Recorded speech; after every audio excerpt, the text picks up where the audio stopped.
Miau, miau, miau. Soy el gato narrador y hoy leeremos. Aquí no mantenemos parásitos, dijo mi papá al echarme. Hoy su empresa quebró y no sabe que la compré yo hace 3 meses solo para liquidarla. Hola a todos. No sé muy bien por qué escribo esto aquí. Supongo que porque no tengo a nadie más a quien contárselo. Si me vieran ahora, sentado en la sala VIP de un aeropuerto con un traje que cuesta más que el coche que conduje durante 5 años, pensarían que soy otro tiburón de las finanzas o algún niño rico gastando la herencia de papi. La ironía es deliciosa, porque sí, estoy gastando la herencia de papi, pero no la que él pensaba dejarme, sino la que le arranqué de las manos mientras él sonreía creyendo que había ganado la lotería. Pero me estoy adelantando. Para que entiendan el sabor metálico de esta victoria, tengo que llevarlos de vuelta al barro, al momento exacto en que mi vida se convirtió en un error de sistema que tuve que depurar a la fuerza. Hace 3 meses, mi oficina era el asiento trasero de un Honda Civic del 98 que olía a humedad, cebolla vieja y desesperación. Recuerdo estar mirando la pantalla de mi laptop. Tenía una grieta enorme que cruzaba el display de esquina a esquina, como una cicatriz brillante. Afuera llovía a cántaros, de esa lluvia pesada y gris que parece querer borrar la ciudad del mapa. El sonido no era el zumbido suave del aire acondicionado de un corporativo, era el repiqueteo incesante del agua contra el techo de metal oxidado y el claxon lejano de algún infeliz atrapado en el tráfico. Estaba rodeado de envoltorios de hamburguesas de $1 y una caja de cartón que se estaba deshaciendo por la humedad, marcada con plumón negro. Basura de Julián. Mis dedos volaban sobre el teclado, entumecidos por el frío. Acababa de ejecutar un script y la pantalla me devolvió un destello rojo que iluminó mi cara pálida y ojerosa. Acceso denegado. Maldita sea, susurré, golpeando el volante. No siempre fui un indigente tecnológico. 2 días antes tenía una habitación, una cama caliente y supuestamente una familia. El recuerdo me golpeó ahí mismo, en la oscuridad del coche, tan vívido que casi pude sentir la saliva de mi padre en la cara. Fue un martes, por la noche. Yo estaba en la sala, emocionado, intentando explicarle a Ricardo por qué ya no puedo llamarlo papá sin sentir náuseas el potencial de mi código. Estaba desarrollando una red neuronal para detección de anomalías financieras. Algo grande. Pero Ricardo no veía código. Veía números rojos en su factura de electricidad. «Estoy harto de tus juguetes», gritó, y su voz retumbó en las paredes de la casa que yo creía segura. «Tienes 22 años, Julián. Mírate, todo el día pegado a esa pantalla sin producir un centavo». «Es una inversión, papá. Solo necesito tiempo para entrenar el modelo y...» No me dejó terminar. Arrancó los cables de mi servidor casero de un tirón. Escuché el crujido del plástico y sentí que me arrancaban un nervio. «Aquí no mantenemos parásitos», bramó, con la cara roja, las venas del cuello a punto de estallar. «Si tu código no paga la luz hoy, es basura». Agarró mi laptop, mi herramienta de trabajo, mi vida entera, y la lanzó hacia el jardín a través de la puerta abierta. El sonido del impacto contra el concreto fue seco, definitivo. Fue el sonido de mi corazón rompiéndose. «Fuera», señaló la calle, «y llévate tu basura». Recogí la máquina bajo la lluvia, temblando. La pantalla estaba rota, pero el disco duro seguía girando. Me subí al coche, y lo último que vi fue a mi madre en la ventana de la cocina. Estaba llorando, con la mano en la boca, pero no hizo nada. No salió, no gritó. Se quedó allí, estática, mientras Ricardo cerraba la puerta con llave. Esa imagen de ella, paralizada por el miedo a él, fue lo que me mantuvo caliente esas primeras noches. No era tristeza lo que sentía. Era un odio frío, calculador, una promesa. Volviendo al presente, o bueno, a mi presente de hace 3 meses en el coche, me acomodé en el asiento para intentar dormir.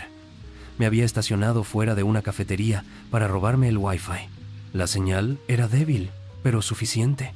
Si alguna vez se han preguntado cómo se siente tocar fondo, es despertar con el cuello torcido y ver a gente normal comprando café de $5 mientras tú cuentas monedas para gasolina. Por cierto, si les gusta ver cómo un tipo se arrastra por el infierno para luego prenderle fuego a todo, suscríbanse, porque créanme, apenas estamos calentando motores. Necesitaba datos. Mi IA, a la que llamé en Veritas, necesitaba un set de datos financieros reales para aprender a detectar fraudes. Los datos sintéticos no servían. Eran demasiado limpios, demasiado perfectos. Necesitaba la suciedad del mundo real. Y entonces recordé la caja. La caja de basura de Julián. Ricardo había tirado todo lo que había en mi escritorio dentro de esa caja antes de echarme. Rebusqué frenéticamente, tirando ropa sucia y cables viejos, hasta que mis dedos tocaron papel. Eran estados de cuenta viejos de la empresa de Ricardo. Una empresa de logística y transporte que, según él, apenas sobrevivía por culpa de la economía, del gobierno, de los empleados. Siempre era culpa de alguien más. Había años de registros ahí. Papeles arrugados, manchados de café. Bueno, Ricardo, murmuré, encendiendo la luz interior del coche. Vamos a ver qué tan mal está el negocio. Comencé la tarea más tediosa de mi vida. Durante 3 días, digité manualmente cada transacción, cada factura, cada movimiento bancario en mi base de datos. Mis ojos ardían. Me alimentaba de barritas energéticas rancias y agua del grifo de los baños públicos. Al segundo día, mientras introducía los números de hace 6 meses, Veritas empezó a escupir alertas. Alerta de incongruencia. Patrón cíclico detectado. Al principio pensé que era un error de mi código. ¿Cómo podía haber un patrón cíclico en gastos variables de combustible? Revisé los números. No eran errores. Había retiros sistemáticos, pequeños, constantes, disfrazados bajo el concepto de mantenimiento y proveedores varios. Pero todos iban a una cuenta que, al rastrear la ruta bancaria, terminaba en una entidad offshore. Me quedé helado. El frío del coche desapareció de golpe. Ricardo no estaba quebrado. La empresa no estaba sufriendo por la economía. Ricardo estaba desangrando la empresa. Estaba robando el dinero de la familia, nuestro futuro, y lo estaba escondiendo mientras nos gritaba que éramos unos parásitos por gastar luz. Miré el amanecer a través del parabrisas sucio. La rabia que sentía antes era un incendio forestal. Esto era diferente. Esto era hielo seco. Quemaba por contacto. Decidí que no iba a usar esto para denunciarlo. Eso sería demasiado fácil, demasiado rápido. Iba a usar su propia basura para construir mi imperio.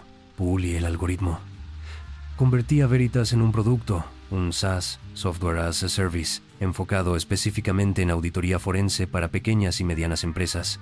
Lo empaqueté, creé una landing page minimalista y lancé la versión beta en un foro de criptomonedas y seguridad en la dark web, donde la gente paga por resultados y no hace preguntas. La espera fue una tortura. La batería de mi laptop estaba al 4%. No tenía gasolina para encender el coche y cargarla. Estaba en un estacionamiento vacío, mirando cómo el porcentaje bajaba. 3%, 2%. Por favor, susurré. No soy creyente, pero en ese momento le recé al dios del silicio. La pantalla se fue a negro. Silencio total. Cerré los ojos, resignado. Se acabó. Iba a tener que vender el coche por chatarra y buscar un refugio. De repente, una luz tenue. Había conectado la laptop al encendedor del coche por inercia, y aunque el motor estaba apagado, quedaba un residuo de carga en la batería del auto. La pantalla parpadeó. Tenía una notificación, un correo electrónico encriptado. Usuario, anónimo, asunto. Compra de licencia vitalicia, monto, $5,000 USD. Grité. Grité tan fuerte que un perro callejero que pasaba cerca salió corriendo. $5,000. En ese momento eran millones para mí. Ya no era un vagabundo, era un empresario. Actualización 1. Me registré en un motel barato esa misma noche. La ducha caliente fue casi una experiencia religiosa. Ver el agua gris escurrirse por el desagüe, llevándose la mugre de días de vivir en un coche. Fue mi primer bautizo. Pedí pizza, comí hasta que me dolió el estómago y luego volví a trabajar. El éxito de Veritas fue viral en el underground. Resulta que hay mucha gente paranoica que quiere saber si sus socios les están robando. Empecé a recibir consultas. En los foros me llamaban Ghost Developer, el desarrollador fantasma. Nadie sabía quién era, y así me gustaba. A las 2 semanas, una firma de ciberseguridad legítima de Israel contactó a mi correo seguro. No querían una licencia, querían el código fuente. Querían comprar la tecnología para integrarla en sus sistemas bancarios. La oferta inicial tenía tantos ceros que tuve que contar 2 veces. Me sentía intocable. Estaba en la habitación del motel, revisando borradores de contratos, sintiéndome el rey del mundo. Había validado mi existencia. El mercado había hablado. Yo no era un parásito, yo era un genio. Entonces mi teléfono personal vibró. Lo había mantenido apagado, pero lo encendí para transferir unos códigos de autenticación de 2 pasos. Era mi hermano menor, Esteban. Dudé, pero contesté.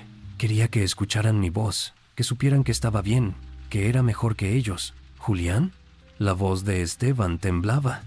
Julián, por Dios, ¿dónde estás? Estoy trabajando, Esteban. Algo que ustedes no creían que hiciera. ¿Qué quieres? Es papá. Se le quebró la voz.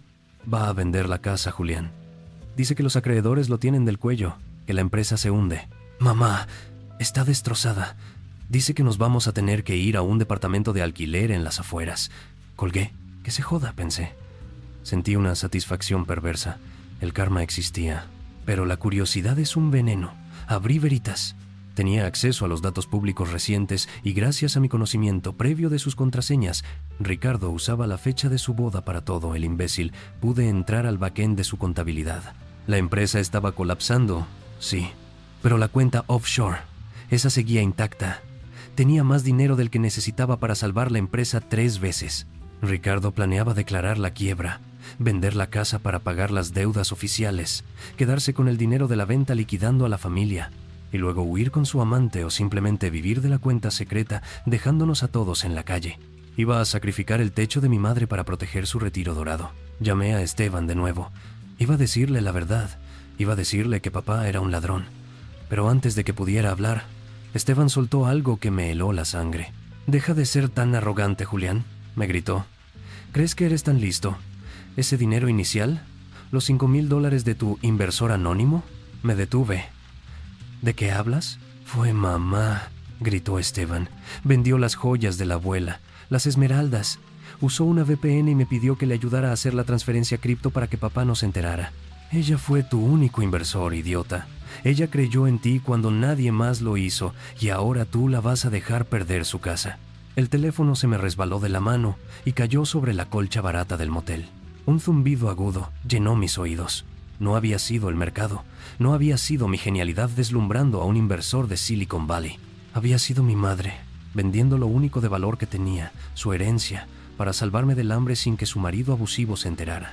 Mi validación meritocrática era una mentira piadosa, pero su amor era la única verdad en todo este maldito código. Mi odio hacia Ricardo mutó. Dejó de ser una llamarada roja y se convirtió en 0 absoluto. Ya no se trataba de dinero, se trataba de una ejecución. Actualización 2. Dejé de programar nuevas funciones. Me senté en la oscuridad. Tenía capital de la venta a la firma israelí. Tenía liquidez y tenía un objetivo. Ricardo estaba desesperado. Lo sabía porque, irónicamente, me envió un correo al email público de contacto de mi nueva empresa, que había registrado bajo un nombre genérico en Delaware. Había leído sobre el éxito de un software nuevo en algún blog de tecnología y como buen oportunista quería ver si podía sacar tajada sin saber que el CEO era el hijo que echó a la calle.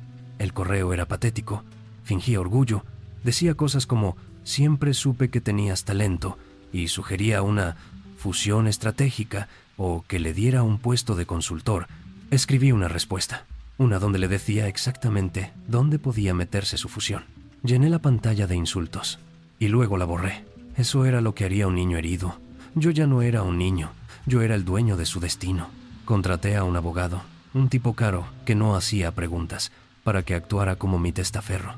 Creamos una sociedad anónima fantasma, Nemesis Holdings. Hicimos que el abogado contactara a Ricardo. La propuesta era simple. Nemesis Holdings estaba interesada en adquirir los pasivos de su empresa de logística para una supuesta reestructuración fiscal. Le ofrecimos comprar su deuda. Ricardo mordió el anzuelo tan rápido que casi me dio lástima. Envió los documentos financieros en menos de 12 horas. Estaba tan ansioso por deshacerse del barco que se hundía que ni siquiera leyó la letra pequeña. Creyó que había engañado a unos inversores tontos. Me serví una copa de vino barato en mi habitación de hotel. Ya me había mudado a uno mejor y revisé los documentos. Ahí estaba, la cláusula que firmó su sentencia. Ricardo había puesto la casa familiar, la casa que era legalmente un bien mancomunado, pero cuya administración él manipulaba como garantía colateral absoluta en el acuerdo de venta de la deuda. Estaba apostando el techo de mi madre, seguro de que con el dinero que le daríamos, él podría huir antes de que ejecutáramos nada. «¿Autoriza la compra?», le dije al abogado por teléfono.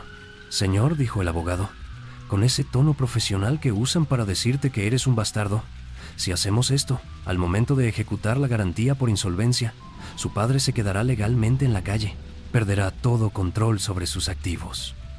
«¿Estás seguro de que no quiere negociar?». Pensé en mi madre llorando en la ventana, pensé en los $5,000 de las esmeraldas de la abuela, pensé en la lluvia y en la palabra parásito. «Firma», dije, «y asegúrate de que la transferencia de titularidad de la propiedad de la casa pase inmediatamente a un fideicomiso a nombre exclusivo de mi madre, bloqueado, que él no pueda tocar ni un ladrillo». La transferencia bancaria se completó ayer. Vi mi saldo bajar considerablemente. No me importó. Acababa de comprar a mi padre. Actualización final. Y aquí estamos. Hoy. Hace 3 horas mi abogado notificó al banco y a Ricardo sobre el cambio de acreedor y la ejecución inmediata de la garantía debido a las irregularidades financieras detectadas, esas que yo mismo descubrí. La empresa de Ricardo ya no existe. Ha sido liquidada. La casa ya no es suya. El fideicomiso de mi madre es el dueño absoluto. Sus cuentas personales han sido congeladas por la auditoría forense que Nemesis Holdings lanzó como parte del proceso de adquisición. Incluso la cuenta offshore ha sido flagueada a las autoridades fiscales gracias a un chivatazo anónimo. Estoy conduciendo hacia el aeropuerto. Mi vida en esta ciudad ha terminado. No puedo verlos. No puedo ver la cara de mi madre cuando se entere de que fui yo. Prefiero ser el fantasma que los salvó y desapareció. Mi teléfono empieza a sonar. Es Ricardo. Miro la pantalla. «Papá». Una palabra que pesa toneladas. Probablemente acaba de recibir la notificación. Probablemente está intentando entrar a sus cuentas y viendo acceso denegado, tal como yo vi esa noche en el coche. No contestó. El teléfono suena una y otra vez. 10 llamadas perdidas. 20 mensajes. El teléfono vibra con la desesperación de un hombre que se ahoga. Llego al parking del aeropuerto. El teléfono deja de sonar por un momento. Entonces, entra un mensaje de voz. Es de mi madre. Siento un nudo en la garganta. Tengo miedo de escucharlo. ¿Estará enojada? ¿Me odiará por destruir a su marido, aunque fuera un monstruo? Le doy play. Se escucha llanto, pero no es llanto de dolor. Es ese llanto histérico de alivio, de alguien que ha estado aguantando la respiración durante años y finalmente exhala. Julián. Su voz se rompe. No sé qué pasó. Vino un abogado. Dice que la casa es mía, solo mía, que las deudas están pagadas. Ricardo está sentado en el suelo, mirando la pared, no habla. Está en shock. «Hijo, si fuiste tú, gracias, vete, vuela alto, no mires atrás». Me seco una lágrima furiosa que se me escapó. Escribo un último mensaje para Ricardo. No sé si lo leerá en su teléfono antes de que se lo corten, pero necesito enviarlo. «Tú no eres el parásito, mamá. Él lo es. Disfruta tu jubilación, Ricardo. La pagó tu hijo, el fracasado. Enviar». Ahora estoy frente a la puerta de embarque. Tiro mi tarjeta SIM antigua a un bote de basura. Abro mi laptop nueva, una bestia de titanio y fibra de carbono. No abro mi código. Abro el feed de la cámara de seguridad que instalé secretamente en la entrada de la casa hace años y que nunca quité. Ahí están. Mi madre está sentada en el sofá, con una taza de té, mirando hacia el jardín con una paz que nunca le había visto. Se ve dueña de su espacio y al fondo, desenfocado, pequeño, veo a Ricardo. Está metiendo ropa en una maleta vieja, de forma desordenada. Se ve viejo, se ve vencido. Cierro la laptop. He ganado. Tengo millones en el banco. He salvado a mi madre. He destruido a mi enemigo. Y sin embargo, mientras entrego mi pasaporte a la azafata y camino por el túnel hacia el avión, nunca me he sentido más solo en toda mi puta vida. La venganza es un plato que se sirve frío, dicen. Y tienen razón. Te deja helado por dentro. En fin. Gracias por leer. Si ven a un tipo en primera clase pidiendo whisky doble y mirando la nada, salúdenme. Soy yo, celebrando mi funeral. Vaya, vaya. Qué despliegue de pirotecnia emocional tan humano. Es fascinante observar cómo su especie se retuerce en nudos gordianos de moralidad para justificar lo que, en esencia, es un simple intercambio de poder. El muchacho se cree el conde de Montecristo con conexión Wi-Fi, celebrando una victoria pírrica donde el único trofeo real es el aislamiento absoluto. Ha canjeado la calidez de un hogar disfuncional por el frío estéril de una sala VIP. Bravo.